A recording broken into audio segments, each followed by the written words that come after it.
How do you feel about non-physical cheating? For me, it always comes down to one thing: definition and boundaries, and those can only be set by the two people inside the relationship. Emotional cheating isn't something the internet defines for you, and it's not something friends get to decide. It's an agreement, explicit or implicit, between partners. When people talk about emotional cheating, they usually don't mean the existence of feelings themselves, because feelings aren't something you can fully control. Developing a crush, feeling attraction, or even falling for someone who isn't your partner doesn't automatically make you a bad person. That happens. We're human, not machines.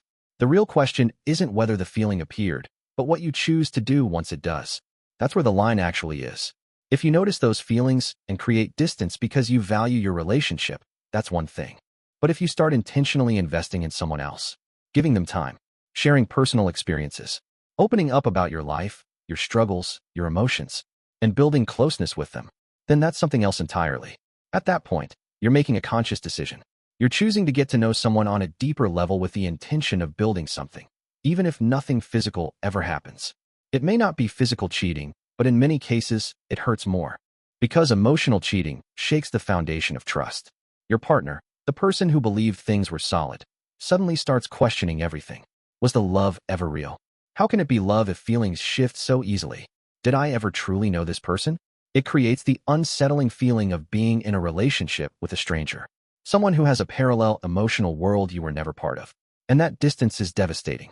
Physical cheating, by contrast, can sometimes lack depth. It might be driven by lust, impulse, poor judgment, or a moment of weakness, without emotional intent or long-term meaning. That's why boundaries matter so much. For some couples, even going to a strip club crosses a line. For others, it doesn't. Neither is universally right or wrong. It depends on what was agreed upon. But emotional cheating is especially dangerous because it often hides behind the idea of nothing is happening. Just conversations, just support, just friendship. When in reality, it's often the moment someone stops being fully present in their relationship. And that, to me, is where the real damage happens. For me, the morally right thing to do in that situation is to end the relationship. Not because people are bad or immoral, but because respect for your partner doesn't stop the moment your feelings begin to change. I understand that emotions aren't fixed. They evolve, weaken, shift. Sometimes they disappear altogether. That's part of being human. But if you have even a basic level of respect for the person you're with, the most honest thing you can do is step away. Let them be alone, or let them be with someone who can love them fully, without hesitation or divided attention. And this should be true regardless of whether anything actually works out on the side or not. Staying in a relationship while emotionally leaning elsewhere isn't kindness. It's not loyalty. It's keeping someone close out of habit, fear of being alone, or the desire to keep a safety net. At its core, it's actually very simple. If you're genuinely in love with your partner, you're not going to actively develop feelings for someone else, or even allow yourself to seriously engage that curiosity. Not because you're constantly policing yourself, but because there's simply no room for it. When that room appears, when you start getting interested in someone else, emotionally investing, looking for connection outside your relationship, it's a sign. Not that you're a bad person, but that something in your relationship is no longer working. We often try to convince ourselves otherwise, that it's normal, that you can feel a little something for someone else and still be a good partner, that you can manage it. Most of the time, that's self-deception. Because at that point, your partner isn't getting all of you anymore. They're getting what's left after doubt, distraction, and emotional distance have already taken their share. And that's especially painful because your partner may not even understand what changed. They just feel the distance, the coldness, the loss of closeness, and often blame themselves for it. That's why, in my view, it's more honest not to drag things out, not to wait and see if it fixes itself, not to quietly explore other options while staying. Sometimes the real choice is to stop and admit. If the feelings are gone, the relationship is already over.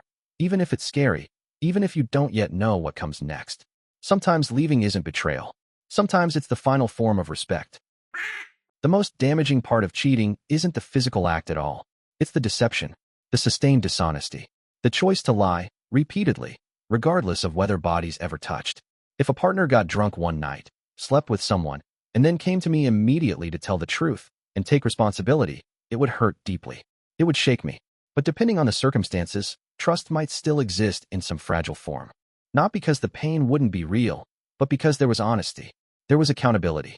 There was no long-term manipulation. That kind of betrayal comes from a moment. Poor judgment, impulse, weakness. What's far harder to recover from is prolonged secrecy. If a partner secretly texted someone for months, built an emotional connection behind my back, shared parts of themselves that should have stayed within the relationship, even if they never met in person, that would feel far worse. Because that isn't a mistake. That's a series of conscious choices. It's waking up every day and deciding to hide something, deciding what to delete, deciding what not to say, deciding to protect another connection at the expense of the one you're already in. That kind of betrayal rewrites the past. Suddenly, you start questioning everything. How long did this go on? What was real and what wasn't? How many moments I thought we were close were actually half present? It creates a feeling that's hard to articulate, like discovering you've been sharing your life with someone who was quietly living another one in parallel. Some people believe trust can always be rebuilt.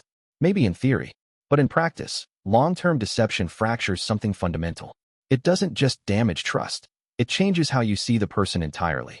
A single mistake can sometimes be confronted, processed, and repaired. Sustained dishonesty almost never can. Because once trust is gone, the relationship stops being a place of safety. Every word gets filtered. Every silence feels suspicious. You're no longer partners, you're investigators. And that's when the relationship is already over, whether anyone wants to admit it or not. For some people, cheating is about bodies. For others, it's about hearts. But for me, it's always been about truth. Once that's gone, there's nothing left to stand on. As someone who discovered that my ex-wife was emotionally cheating and watched our marriage fall apart because of it, I can honestly say it hurt far more than physical infidelity ever could. Both are terrible, obviously. I'm not pretending one is acceptable. But if I'm being brutally honest with myself, I might have been able to forgive a single physical mistake under the right circumstances. One bad decision, one night, one moment of weakness. Emotional cheating isn't that. Emotional affairs are entire relationships happening in secret. They involve time, intention, consistency. They're built through long conversations, shared experiences, inside jokes, emotional reliance. All the things that are supposed to belong inside the relationship you're already in. That's what makes it so devastating.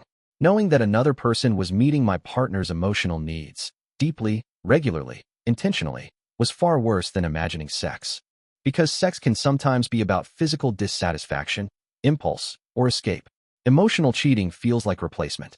A series of random hookups with strangers from Tinder would have hurt less. Truly. Because casual encounters don't necessarily mean you've been rejected as a person, just that something physical was missing. But emotional cheating sends a different message altogether. Who you are isn't enough. It tells you that your partner didn't just want something different, they wanted someone different. Someone who understood them better. Someone they chose to open up to instead of you. That realization hits incredibly hard, especially when you know you were trying. When you were showing up. When you were making an effort to be a good partner, a good spouse, a good teammate. It makes you question your worth, your adequacy, your identity inside the relationship. And that's the part people don't talk about enough. Physical cheating can damage trust. Emotional cheating can dismantle your sense of self. Because it doesn't just feel like betrayal. It feels like being quietly replaced, long before you ever knew you were at risk. I think any kind of collapse in a romantic relationship hurts, deeply. Honestly, I don't believe there's a clean way to rank pain when it comes to betrayal. I don't think anyone could realistically force me to choose which would hurt more. Finding out my partner has fallen in love with someone else, or finding out she's sleeping with other people. I can imagine both scenarios clearly, and both feel unbearable in different ways. One attacks your sense of emotional safety. The other attacks your sense of exclusivity and trust. But in the end, the result is the same.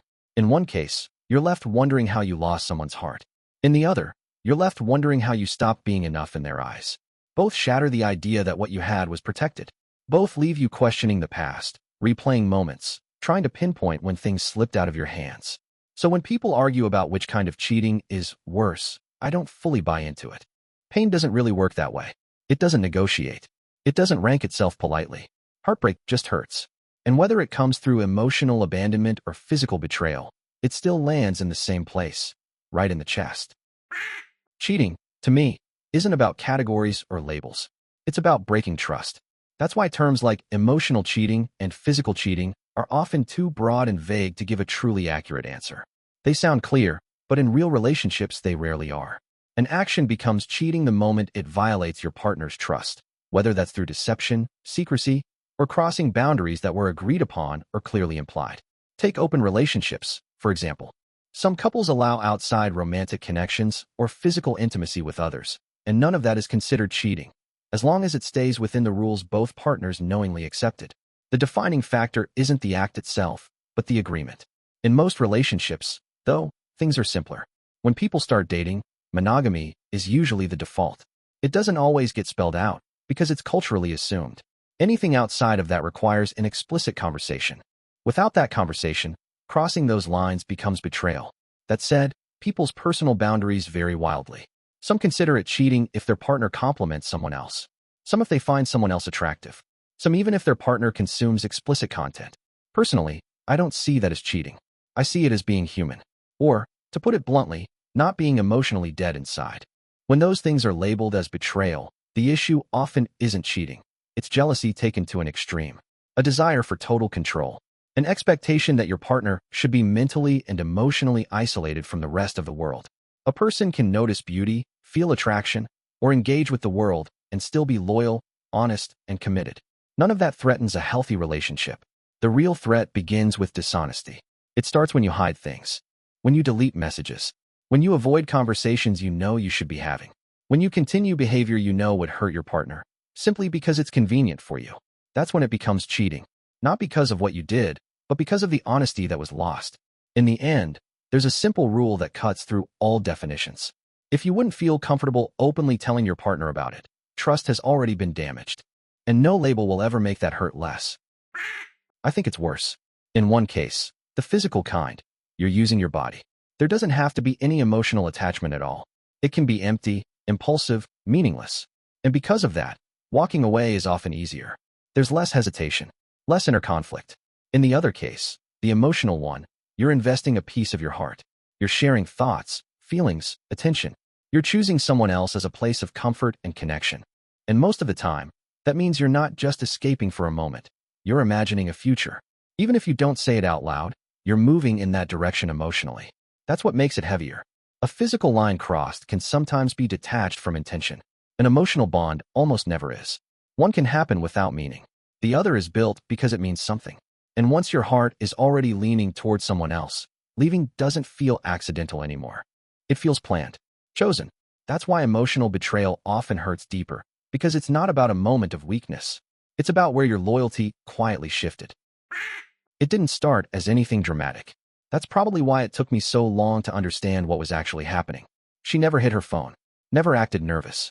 There were no late nights, no obvious excuses, no sudden changes in routine. If you had asked me back then, I would have said our relationship was stable, not perfect, but solid enough.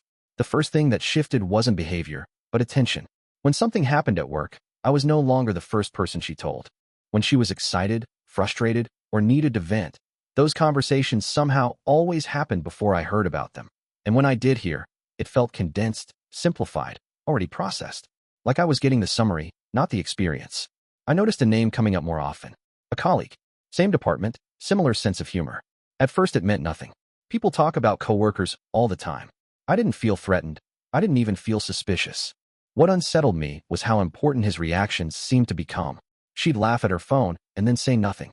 She'd pause mid-sentence, finish typing something, then come back to the conversation like nothing happened. When I asked casually who she was talking to, she always answered honestly, which somehow made it worse. There was no secrecy to point at, no clear accusation I could make. So I stayed quiet. Weeks passed, and the distance grew in ways that are hard to explain but impossible to miss. Physical closeness didn't disappear, but emotional presence did. We still shared space, but not inner worlds. I could feel her attention being pulled somewhere else, not abruptly, but consistently. One evening, we were sitting on opposite ends of the couch. I was talking about something that mattered to me, and halfway through I realized she wasn't fully listening. Not scrolling, not distracted, just elsewhere. That moment landed harder than any message ever could. Later, when we finally talked, she insisted nothing inappropriate had happened. No lines crossed, no rules broken, just conversations, just support, just someone who understood her. That explanation stuck with me, because it wasn't about rules. It was about replacement. I wasn't being betrayed by secrecy. I was being sidelined. Slowly, quietly, by someone who was getting the version of her that used to come home to me. And that's when it clicked. Emotional betrayal doesn't announce itself. It doesn't crash into your life. It fades you out of it. By the time I understood what we'd lost, there was no big reveal left. No confrontation that could fix anything. The connection we were supposed to protect had already been outsourced. Nothing physical ever happened. But by then, that detail felt irrelevant. Because the part of her that mattered most to the relationship, the part that chose me, had already been given away. And once you feel that shift, there's no way to unfeel it. We were already married when it started, which is probably why it took me even longer to admit something was wrong. By that point, life had settled into its usual rhythm. Work, errands, shared routines, quiet evenings. Nothing felt explosive or alarming. From the outside, we looked functional, stable, predictable in the way long-term relationships often become. The change didn't come through messages or secrecy. It came through absence. She started taking emotional breaks from us without actually going anywhere. When something went wrong in her day, she no longer unloaded it at home. When something good happened, I wasn't the first person she wanted to share it with. I noticed it not because she told me, but because the timing was always off. The stories arrived later, flatter, already processed elsewhere. Eventually, I found out there was someone at her work she leaned on heavily. A man she described as safe. Married. A listener. Someone who just got it. I tried to stay rational. People need support. People talk. I didn't want to be insecure. I didn't want to overreact. But there was a quiet shift in loyalty that I couldn't ignore. When we argued, she would disengage faster than usual. No escalation. No attempts to repair. Just distance. I began to feel like I was arguing with someone who had already emotionally stepped out of the room. One night, I told her I felt alone in our marriage. Not unloved, alone. She looked surprised. Not defensive. Just genuinely confused. She said she didn't feel like she was doing anything wrong. There was no line crossed. No physical closeness. Nothing she could point to as proof. And that was the problem. Emotional betrayal rarely leaves fingerprints. What hurt wasn't the existence of another person. It was that she had started processing her inner world without me. Her fears, her doubts, her frustrations, they were being shared and soothed elsewhere. By the time I realized what was happening, the intimacy between us felt transactional, functional. We still showed up for logistics, responsibilities, commitments. But the emotional core, the place where two people choose each other daily, was thinning. Nothing physical ever happened. I believe that. But when someone else becomes the person who steadies you, validates you, and understands you better than your partner, the bond has already shifted. That's what made it different from all the other stories I'd heard about cheating. There was no affair to confront, no messages to read, no moment of discovery, just the slow, uncomfortable realization that I was no longer the person she turned toward when it mattered most. And once that happens, marriage doesn't break loudly. It fades.